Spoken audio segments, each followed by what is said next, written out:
patriarchy have different types. There's patriarchy and the Igbo own, and the Igbo patriarchy is the senior brother of all of them. The important thing I always tell you as a woman is remember that you're a woman first before a human being. It's supposed to go the other way around. But as a woman, uphold your boundaries. Know how to protect yourself and guide yourself. What to say, what not to say. And if you start reading that a man is going aggressive to you, please take care of yourself first before you defend your humanity. Everybody who has come out to speak is trying to dent the image of Igbo men. And then she wants for that to ask a stupid question like, do I look oppressed? I mean, you tell me right now, do I look oppressed? When did oppression come with a dress code? We talk about Igbo patriarchal system, and people know they understand the depth of what it means. Now let me now break the depth of what Igbo patriarchy can do to a woman. You see, as I did now, as an Igbo girl, I didn't follow my husband also for this world, make him everything he is in this world, dip my life for that man. But if I not born man picking, everything that I worked for with my husband will be taken from me. I think this is dependent on the family you are getting married to. I'm not saying that this does not exist, but it is very rare. She's making it look like if it's a norm for people to do. This is not a normal thing. Nothing will be left for me. Make una follow me, make I explain now. As an Igbo girl that is going to marry an Igbo man, God forbid I will not do it. Everything that I work for is automatically my husband's the moment he marry me. If my husband decides to drag everything where I get with me, call kinsmen, that's umunna. Umunna go outrightly give him everything when me don't work for. From my own experience, I don't think it is true. How many men decide to get married to women that are financially more stable than them? It is very, very rare. But I don't think there is validity to what she's saying. Let's continue though. That is why you see me. I know they follow Igbo man. I know they near Igbo man. I don't speak to Igbo men. I do not care the level you are. You see, as I did now, I feel like my papa built everything from bottom to the top. But the moment my father go, everything is assigned to his sons. Then when I gained this knowledge, I started building my own life. My papa they bless for me, say I know they do anything when it comes to him. Because I realized say, everything when concern my papa, they go to him boys. So now me they work for myself, I know they work for her. The day my father even find out that I make my own sister the next of kin. Problem their house. That is how bad Igbo patriarchy is. Sister where they born me with him, I make her the next of kin. My papa begin quarrel. Because to him, my sister don't get any right or entitlement to my property. Now my brothers, now get the right and the entitlement to my properties. You can see how deep and how wicked Igbo patriarchy is to women. Your life is... I think she's speaking from her own experience with her family. What is normal for Igbo people is that they tend to leave inheritance to their sons. But I feel like it's a cultural thing and there's a reason why it is like this. We can try to delve into the reason why they built this kind of culture, but it will be a different video entirely. Here are some things I'm beginning to understand about feminism. Number one, most feminists in Nigeria are Igbo women.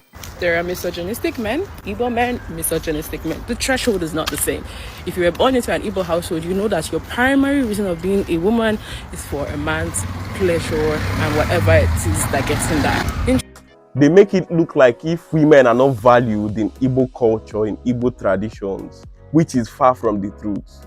I think the reason why these ladies are complaining about this, they are women, but they want to be men so bad. They feel like there are benefits to being a man that they are not enjoying. They want to still be women, but they want to enjoy the benefits of being a man. Trying to explain feminism to a man and then you use that statement, imagine your mother or your sister. Nah, they don't. They don't understand it and they will never will. Do you know why? Because some of them saw their mothers go through bad marriages and said to themselves, my wife is going to go through that for me. So, okay. And some of them, their sisters also been through bad marriages and they will tell her, when did he? Oh, digging. Not ever. If a man understands a woman's plight, he understands. If a man doesn't understand a woman's plight, then leave him. One thing you will never see me is being in a feminist arguments with anybody. Like, bro, believe what you want to believe. I will protect myself, I will protect my daughter, I will protect my sisters, and any woman around me that I know that have sense, because at the end of the day also realizing that women are the most misogynistic persons in this life. There are different types of feminists, and I do not resonate with a lot of them. In fact, most of them come from a place of spite and anger. I do not also speak against them, because some of them come from personal experience and healing and how they choose to see the other gender. Good for you. But for me, I'm very much healed. I'm very much soft and feminine and very okay with my life.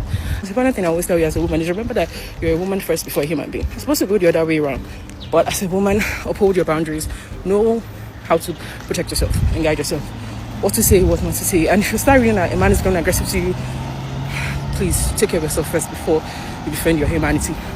Protect your femininity before your humanity. Protect yourself as a woman before you choose to defend yourself as a human. And that's it. It does not make any sense that you say that they witness their mother's suffering. What is your definition of suffering? Most times than not, when it comes to relationship, when it comes to marriages, men go through certain kind of pain, but they don't show it. She's painting a picture of men being aggressive, men being mean, men being nonchalant, men not caring about their wives, not caring about their daughters, and the ladies in turn should prioritize themselves. I'm not saying you should not prioritize yourself, but sometimes you still need to put the family's needs ahead of yours. And that's one thing men do also often. That's the reason they don't leave marriages. That's the reason they don't leave their families, at least for most men. And saying that as a lady, you need to put yourself first, you need to prioritize your femininity, that does not make any sense to me.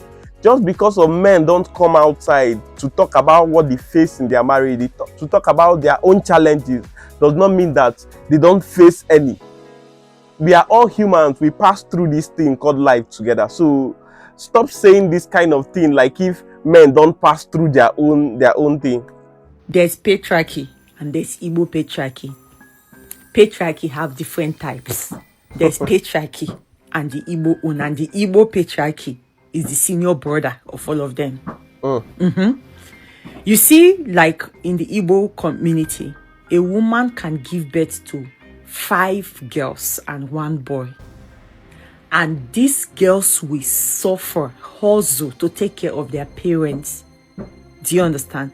And whenever the man want to die or anything, and this man have a will, whatever he have, he will it to his son. That is only son. Nothing for the daughters. For you to understand why the father always wills everything he has to the sons or to the male in that family is because of these ladies, they get married. The way the Igbo tradition works is that when you get married, you are under another man, and that man takes care of you. Everything you need, he provides for you. So there's no point in your father willing anything to you, because that man already got things maybe from his own father and he uses it to take care of you. So that's just the way it is. The males in that family will get married and they will take care of their wives. That's basically how it works. But nowadays, women don't get married like that. Most of them, they stay single till their 30s, till their 40s. It seems like it's no longer balanced, because the male in that family gets to inherit things from the father. Them being single without any man to look after them tend to not get anything, which is just why they are complaining. That's the best reason I can think of for these complaints that these ladies are making about the inheritance thing. That is where I came from. He will everything to the sons. There's nothing for you as a girl. They tell you that your own, you should go and get it in your husband's house. Exactly what I said. In fact, my family, they are the chairman of this category. I tell you that when you see Igbo women coming to fight against patriarchy, is because they have seen Shege Banza. But we should respect the logic behind these concepts. As a woman, you are under a man, and as a man, you inherit things from your father. You tend to follow certain rules. It's not like if you are giving things because of you are just a man, because you have something dangling between your legs. That's not it. There are rules and regulations that you need to follow. And if you have sisters, most definitely you should take care of your sisters. You won't leave them because of you inherited everything. As the man in the family, you should take care of the ladies in that family. Take care of your mother, take care of your sisters. Basically, that's what it should be. You don't need anybody to tell you that. They have seen 99. What is remaining is 100. You can be a girl in your 30 and you have a younger brother that is 10 years old. You go to one Onitsha man's shop, Onitsha man, or you go to one market in maybe Nekulobia or somewhere in the east. The man will leave you to stand and he will give your brother a chair. Your younger brother that you are 20 or 20-something years older than, he will give your brother a chair to sit down. He tell you that is the man. You should stand. You know, they don't like it when these things does not favor them. They don't like it when it does not favor them. They don't talk about the part that they will tell you, don't you know you're a man, you're supposed to do this, you're supposed to do that. The pressure that they put on men, especially in Igbo land, is tremendous. They don't put half of that kind of pressure on women. I think the only time they put pressure on women is when they've gotten to a certain age and they are not married. That's when they put pressure on them to get married. That's the only thing. That's the only thing I can say off head, that this is where pressure is being put on these ladies. But apart from that, they don't put much pressure on them. But as a man, there are certain things that you must do. You can't afford to be weak. You can't afford to be tired. The next thing you hear from your father, from your mother, even from your sisters is that, don't you know you're a man? Don't you know you're a man? These are the things that you're supposed to do. Even to somebody that does not even really know you, maybe to a random lady, she'll be like, don't you know you're a man? You are supposed to do this, you are supposed to do that. Everybody keep telling men what to do. But when men enjoy the pleasures that comes with being a man, it's a problem to them. Please make that make sense to me. It does not make any sense. They will come to women, like this, for example, you give birth, your mother give birth to girls. They will oppress your mother. Your mother will see fire. My mother passed through that because she gave birth to almost 4 girls, so that is son. That woman saw hell. She was flying from pillar to post to have a son before she had my brother. That is now showing them Shege Banza now. So when you see the Igbo women coming to fight patriarchy, even when you are in the family as a girl child, your parents practically shows you that you are nothing. The son is what they prioritize. You can see you as an elder sister cooking, cleaning for your brother that you are older than. There's patriarchy and there's Igbo patriarchy. But there are still things that you would never do in that house as a lady. You would never do it because of you a lady. And these are the things that they don't talk about. They talk about one aspect of it and they don't talk about the other aspect of it. There are roles and there are responsibilities. If you are talking about the ladies aspect of it, talk about the guys aspect of it. But they won't. And you don't want to ever experience that. Imagine going up at a younger age, from the family, from the society, from the school. They make you as a girl child, that they show you are nothing. They kill your self-esteem, your self-worth and everything. Their self, you already know that you have nothing. There's nothing for you in that family. Because you know that they don't hide it. They will tell you everything is going to your brother. There's nothing for you. You are a woman. The woman have no value in that Igbo society.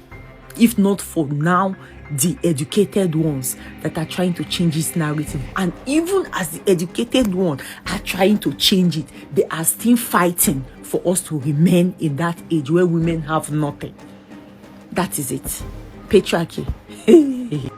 How would you say the woman has no value? The woman has a value, but it is not the kind of value that you want to be associated with.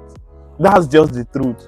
Because in a family, there are things, there are roles and responsibilities that would lay solely on you as a man. And there are roles and responsibilities that would lay on you as a woman. You ignoring yours and eyeing that of the man because of maybe certain things that he benefits from him being a man is you neglecting the things that you benefit from being a woman. They are different, but there are benefits to being a man and being a woman in an Igbo culture, in an Igbo tradition. This Igbo patriarchy or whatsoever is a big scam and a lie from the pit of hell. I should make more than address this issue as you get the point now, because this is a formal practice that is no longer in existence, as in ancient. And they put the form of 1980. This patriarchy did not even exist in 1980s. Did you get me? So I don't know what you would gain as an Igbo babe to carry your phone and shamelessly come online to talk about it.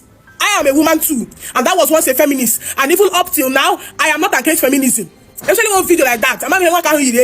She came on here and was saying, if you work as a woman, everything you have worked for, they will take it and give it to your husband. Are you people aware that the number of divorced people we have, or divorced parties or couple we have, are bigger than the ones that are still in the marriage? We're in a society now where marriage doesn't work again. Marriage and work with D or not work with Z. And then we have people separating every day. Monday 2 months in marriage, Monday no 3 months, Monday 2 days, 2 weeks is even separating. I have not heard that anybody's property was given to them, or any woman's property was given to her husband. A lot of your mothers are single mothers, including my own. A lot of your mothers are single mothers. A lot of your mothers can live from post of shish. They will eat. What does your mother have that a man want to even collect? If this whole practice was in existence, a lot of women will voice out. You see, we women, we are a voice and a strong one. Except say we never gather mind come out for a particular thing. If we women gather mind, saying that this thing we want more lanya for, we will come out with our full chest and tackle that thing. So if this whole patriarchy stuff was in existence, women will come out to say it. My mom is proudly living in her own house that no shinshe person collected from her, including the rest of the properties that we own. So you don't come out here to spill rubbish. A lot of you don't even have experience of it. But because you have a head cock and bull stories, you're believing. Yes, women might be mistreated in various ways and in various tribes. But you see this part where people want to categorize it as Igbos alone is a big fat lie from the pit of hell. Because you power of no use. You will see a divorced woman thriving with her 4 children, 4, 5, living comfortably. If the whole patriarchy stuff was in existence, you think as your people go see for social media to the post a life with me as a single mother with 2 children? I want to know. Come there and kick you out. Who are you? Who are you to even have properties and you come online to flaunt it? But there are Igbo women here flaunting their properties. Yes. Flaunting their properties. They're not longer together with their husband, but they come here to create content with us. If this was a thing, are you trying to tell me that in your whole your village, nobody is watching TikTok? You want to say that in your whole village, you want to for TikTok? You lying, no. You lying. Family patriarchy. Or it's not Igbos. Probably it's a family thing. A lot of family no family.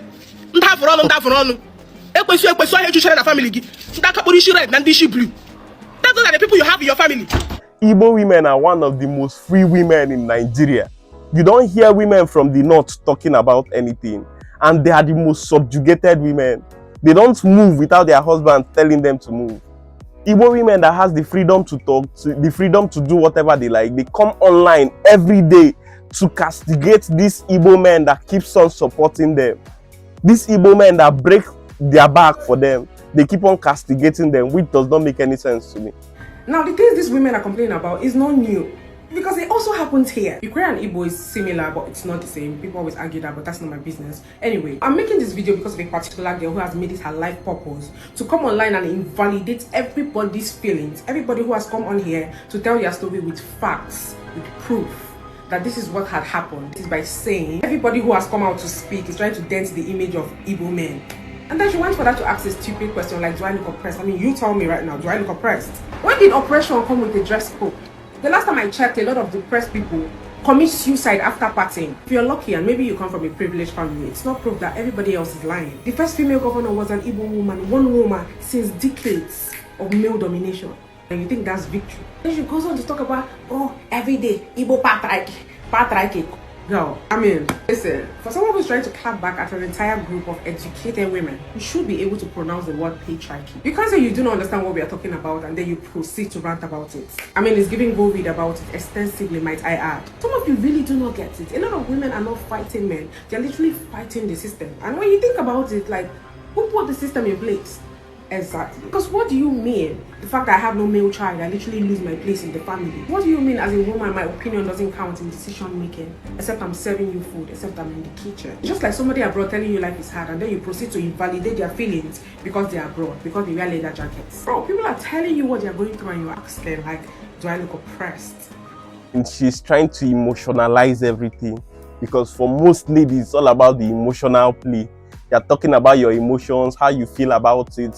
But with us being real, with us being straight, women are not getting oppressed, especially Igbo women. Some of them might. It depends on the man that you got married to. It's a personality thing. It's not like if you would say Igbo men are bad, Igbo men oppress people. That's not how it works. It's a personality thing. If you meet the kind of man that would like to oppress you, that man will oppress you, whether an Igbo man, an Hausa man, a Yoruba man. So it's a personality thing. With that, we've come to the end of this video. Don't forget to like, don't forget to subscribe, leave a comment in the comment section. Tell me what you think about this particular video. Bye.